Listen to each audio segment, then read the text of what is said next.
আসসালামু আলাইকুম। প্রচণ্ড গরম আজকে। তো প্রথমে বলে রেখে দেখেন, আমার সারা পুরো শরীর কিন্তু ঘেমে গেছে। এত পরিমাণে গরম আজকে কিন্তু পড়েছে। তো এখন পর্যন্ত এত পরিমাণ গরম যেটা মানে বলার মতো না। তো আমার স্টুডিওতে অনেক বাউল আছে, বাউলে কিন্তু আরও অনেক বেশি গরম দেয়। তো এখানে কিন্তু ফ্যান ছেড়ে ভিডিও করা যায় না। তো যেই কারণে কিন্তু পুরো শরীর ঘেমে গেছে। তো যে বিষয়টা নিয়ে আজকে এই ভিডিওতে কথা বলতে আসছি সেটা হচ্ছে শাকিব খানের তুফান সিনেমাটি। এটি কিন্তু ইতিমধ্যেই যে ওটিটি প্ল্যাটফর্মে কিন্তু মুক্তি পাইছে। বাংলাদেশের চরকি এবং কলকাতার হইচই যেই প্ল্যাটফর্মটা আছে সেখানে কিন্তু ওটিটিতে মুক্তি পাইছে এই 29 তারিখ, মানে গেছে কালকে রাত্রেই কিন্তু সিনেমাটা, গেছে কালকে রাত 12টায় কিন্তু মুক্তি পাইছে।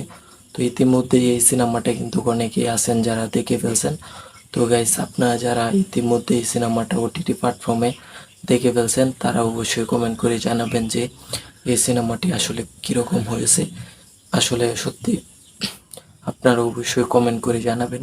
তো গাইস, এটা ছিল আপনাদের কাছে মানে আমার একটু অনুরোধ, যেরকম যারা দেখেননি বা এই সিনেমাটা কত টাকা দিয়ে কিনে দেখতেছেন চরকি এবং যে হইচই প্ল্যাটফর্ম থেকে, অবশ্যই কমেন্ট করে জানাবেন। তো গাইস, যেটা বলতেছিলাম সেটা হচ্ছে ইতিমধ্যে তুফান সিনেমাটা দুইটা প্ল্যাটফর্মে, এই প্রথমবার কোনো বাংলা সিনেমা দুইটা প্ল্যাটফর্মে কিন্তু একই সাথে মানে একই দিনে রিলিজ পেয়েছে ওটিটি প্ল্যাটফর্মে। এর আগে কোনো বাংলা মুভি দুইটা প্ল্যাটফর্মে কিন্তু কখনোই মুক্তি পায় নাই একসাথে।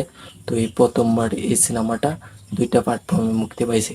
তো গাইস, এটা কিন্তু আসলে বড় ধরনের একটা রেকর্ড, এবং তুফান সিনেমাটি কিন্তু বড় ধরনের একটা রেকর্ড ওটিটি প্ল্যাটফর্মে করবে, এটা আমার পুরোপুরি বিশ্বাস যে ওটিটি প্ল্যাটফর্মে বড় ধরনের একটি রেকর্ড তুফান সিনেমাটা করবে। তো গাইস, আপনাদের কি মতামত এটা নিয়েও কিন্তু আপনারা কমেন্ট বক্সে কমেন্ট করে আমাকে জানিয়ে দিবেন। তো গাইস, তারপর আসেন দেখেন, বেসিক্যালি তুফান সিনেমাটা এটা কিন্তু সারা বিশ্ব জয় করে এবার কিন্তু ওটিটি প্ল্যাটফর্মে মুক্তি পেয়েছে। এবং এর আগে কোনো বাংলা সিনেমা কিন্তু এত পরিমাণ প্রচারণা করা হয় নাই ওটিটি প্ল্যাটফর্মে মুক্তি পাওয়ার আগে।